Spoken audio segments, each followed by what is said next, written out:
ओम गण श्री महागणेशाय नमः। राधे राधे दोस्तों, कैसे हैं आप सब। दोस्तों, पितरों को समर्पित पितृपक्ष भाद्रपद पूर्णिमा पर शुरू होकर अश्विन अमावस्या पर समाप्त होते हैं। दोस्तों, इस बार पितृपक्ष भाद्रपद पूर्णिमा पर 29 सितंबर को शुरू होंगे, जो कि अश्विन माह की अमावस्या पर 14 अक्टूबर सर्वपितृ अमावस्या पर समाप्त होंगे। पितृपक्ष को कनागत, श्राद्ध पक्ष और श्राद्ध के नाम से भी जाना जाता है। मान्यताओं के अनुसार पितृपक्ष के दौरान पितरों की आत्मा की शांति के लिए श्राद्ध, तर्पण और पिंडदान अवश्य ही करना चाहिए। पितरों के निमित्त को श्रद्धा से अर्पित करना ही श्राद्ध कहलाता है। जो परिजन अपने पूर्वजों के लिए श्राद्ध कर्म के दौरान कुछ भी अर्पित नहीं करते, उनका श्राद्ध नहीं करते, मुक्ति का कोई उपाय नहीं करते, तो उन्हें पितृदोष लगता है। पितृपक्ष पूर्ण रूप से पितरों को समर्पित होते हैं। मान्यताओं के अनुसार पितृपक्ष के पहले दिन यानी कि भाद्रपद पूर्णिमा पर पितृलोक से धरती पर आते हैं और सर्व पितृ अमावस्या तक धरती पर रहकर अपने परिजनों द्वारा अर्पित किए गए श्राद्ध इत्यादि को ग्रहण करते हैं और अपना आशीर्वाद देते हैं और सर्वपितृ अमावस्या को वापस पितृलोक चले जाते हैं। हिंदू धर्म में पितृपक्ष का विशेष महत्व माना जाता है। हिंदू धर्म में मृत्यु के बाद मृत व्यक्ति का श्राद्ध किया जाना बेहद जरूरी माना जाता है। माना जाता है कि यदि श्राद्ध ना किया जाए तो मरने वाले व्यक्ति की आत्मा को मुक्ति नहीं मिलती। वहीं ये भी कहा जाता है कि पितृपक्ष के दौरान पितरों का श्राद्ध करने से वो प्रसन्न हो जाते हैं और उनकी आत्मा को शांति मिलती है। माना जाता है कि पितृपक्ष में यमराज पितरों को अपने परिजनों से मिलने के लिए मुक्त कर देते हैं। इस दौरान अगर पितरों का श्राद्ध न किया जाए तो उनकी आत्मा दुखी व नाराज हो जाती है। यदि पितर नाराज हो जाए तो व्यक्ति का जीवन भी परेशानियों और तरह तरह की समस्याओं में पड़ जाता है और खुशहाल जीवन खत्म हो जाता है। साथ ही घर में भी अशांति फैलती है और व्यापार और गृहस्थी में भी हानि होती है। ऐसे में पितरों को तृप्त करना और उनकी आत्मा की शांति के लिए पितृपक्ष में श्राद्ध करना बेहद आवश्यक माना गया है। श्राद्ध के जरिए पितरों की तृप्ति के लिए भोजन पहुंचाया जाता है और पिंडदान और तर्पण कर उनकी आत्मा की शांति की कामना की जाती है। शास्त्रों के अनुसार पूरे 16 दिनों तक पितर अपने परिजनों के बीच रहते हैं, इसलिए इन 16 दिनों में रोजाना पितरों का श्राद्ध किया जाना चाहिए। किसी तीर्थ स्थल पर कमर तक के जल में खड़े होकर भगवान सूर्य को जल देकर पितरों का तर्पण किया जाना चाहिए। लेकिन दोस्तों, हर व्यक्ति के लिए पूरे पितृपक्ष के दौरान तीर्थ स्थल पर रहकर श्राद्ध करना या फिर रोजाना अपने घर ब्राह्मण को बुलाकर श्राद्ध कराना संभव नहीं है। इस समस्या को दूर करने का बहुत ही आसान उपाय शास्त्रों में बताया गया है। आज की इस वीडियो में हम आपको पितृपक्ष में करने वाला एक बहुत ही आसान और असरकारक उपाय बताने जा रहे हैं। पितृपक्ष में यह उपाय रोजाना करना चाहिए। इस उपाय को करने से पितृ प्रसन्न होते हैं और अपना आशीर्वाद देते हैं। इस उपाय को करने से जन्मों जन्मों के पितृदोष दूर हो जाते हैं।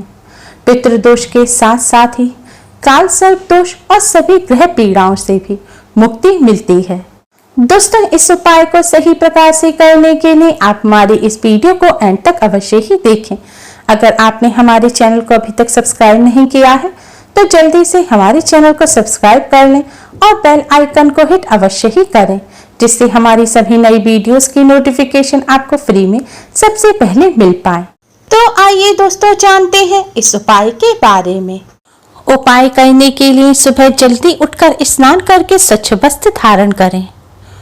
पुरुषों को यह उपाय बिना सिले हुए कपड़े पहनकर करना चाहिए, यानी कि उपाय करते समय पैंट, जीन्स वगैरह ना पहने। धोती पहनकर, अंगूछा पहनकर इस उपाय को करें। स्नान करने के पश्चात अब आप एक लोटा लें। दोस्तों, ध्यान रखें, इस उपाय को करते समय लोहे का या फिर तांबे का लोटा इस्तेमाल ना करें। इस उपाय को करते समय आप पीतल का या स्टील का लोटा ले सकते हैं। स्टील का या पीतल का पात्र लेने के पश्चात अब आप इस पात्र में शुद्ध जल भरें। जल में थोड़ा सा कच्चा दूध डालें। अब इसमें थोड़े से साफ किए हुए काले तिल डालें, थोड़े से साफ किए हुए साबुत कच्चे चावल डालें और थोड़े से साफ किए हुए जौ डालें। अब इस जल के लोटे को आप किसी खुले स्थान पर, अपनी छत पर, अपने आंगन में ले जाएं। ऐसे स्थान पर ले जाएं जहां से भगवान सूर्य देव दिखाई दें। अब भगवान सूर्य देव की तरफ मुख करते हुए आप इस जल से भगवान सूर्य देव को जल अर्पित करें, यानी कि भगवान सूर्य देव को अर्घ्य दें। जल चढ़ाने के लिए आप जल के पात्र को अपने दोनों हाथों में उठाकर अपने सिर से ऊपर उठाएं। अब आप भगवान सूर्य देव को जल चढ़ाएं। भगवान सूर्य देव को आपको 3 बार में जल चढ़ाना है, यानी कि थोड़ा सा जल चढ़ाएं, फिर 1-2 सेकंड के लिए रुकें, फिर दूसरी बार जल चढ़ाएं, फिर 1-2 सेकंड के लिए रुकें, फिर तीसरी बार में आप पूरा जल चढ़ा दें। भगवान सूर्य देव को जल चढ़ाते समय भगवान सूर्य देव के गायत्री मंत्र का जाप करें। भगवान सूर्य देव का गायत्री मंत्र इस प्रकार है: ओम भास्कराय विद्महे महातेजाय धीमहि तन्नो सूर्य प्रचोदयात्। ओम भास्कराय विद्महे महातेजाय धीमहि तन्नो सूर्य प्रचोदयात्। भगवान सूर्य देव के इस गायत्री मंत्र का जाप करते हुए आपको सूर्य देव को जल अर्पित करना है। सूर्य देव को जल चढ़ाने के बाद जल के पात्र में जौ, चावल या जो तिल बचे हों उन्हें आप हाथ से निकालकर जल चढ़ाने के स्थान पर डाल दें। अब आप अपने ही स्थान पर खड़े होकर 7 बार क्लॉकवाइज घूमकर सूर्य देव की परिक्रमा करें, यानी कि आपको अपने दाएं से बाएं हाथ की तरफ घूमते हुए सूर्य देव की 7 परिक्रमा करनी है। परिक्रमा करते समय भी आपको इसी मंत्र का जाप करना है।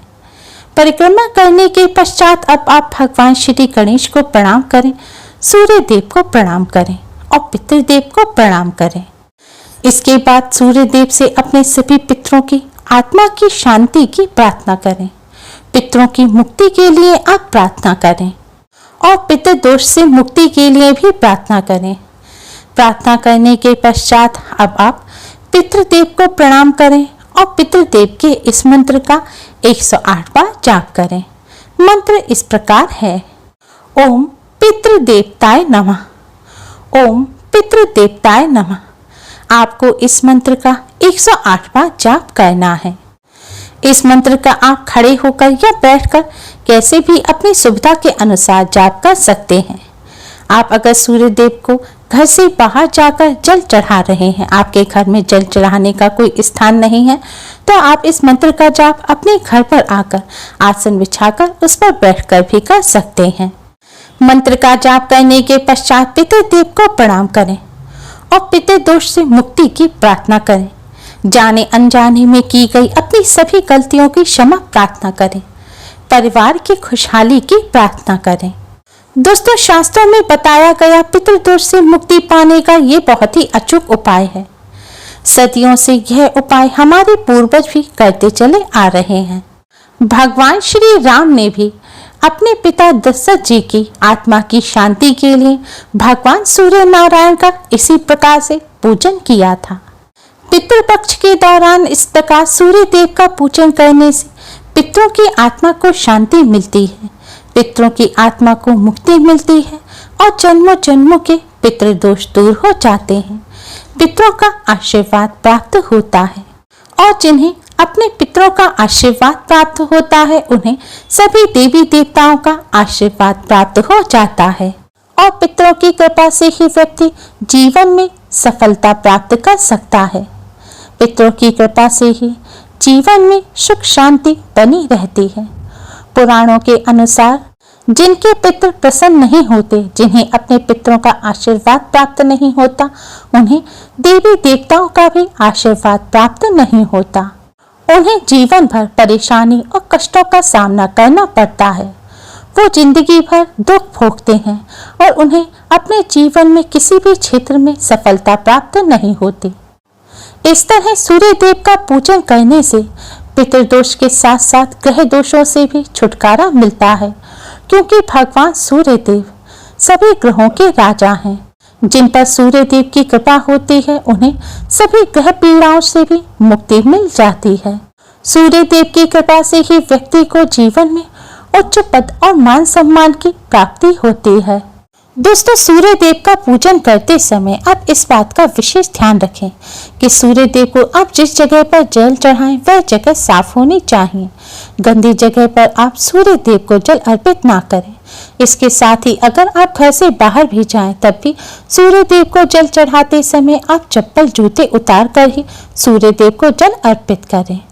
अगर आपके घर में कोई ऐसा स्थान नहीं है जहां पर सूर्य देव को आप जल अर्पित कर सकें, तो आप एक खाली पात्र ले लें और सूर्य देव को जल उसमें अर्पित करें। यानी कि सूर्य देव को जो जल चढ़ाएं वह सारा जल उस पात्र में इकट्ठा हो जाए। जल चढ़ाने के पश्चात आप उस पात्र के जल को किसी साफ स्थान पर लगे हुए पेड़ पौधे की जड़ में डाल दें।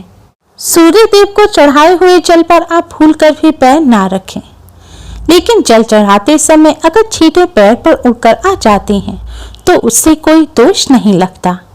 दोस्तों, पितरों के निमित्त सूर्य देव को जो जल चढ़ाया जाता है यह जरूरी नहीं है कि वह जल आप सूर्य देव के समय ही चढ़ाएं।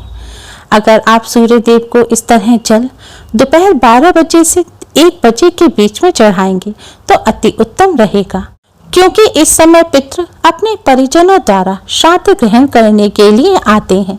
यह समय पितरों का समय होता है।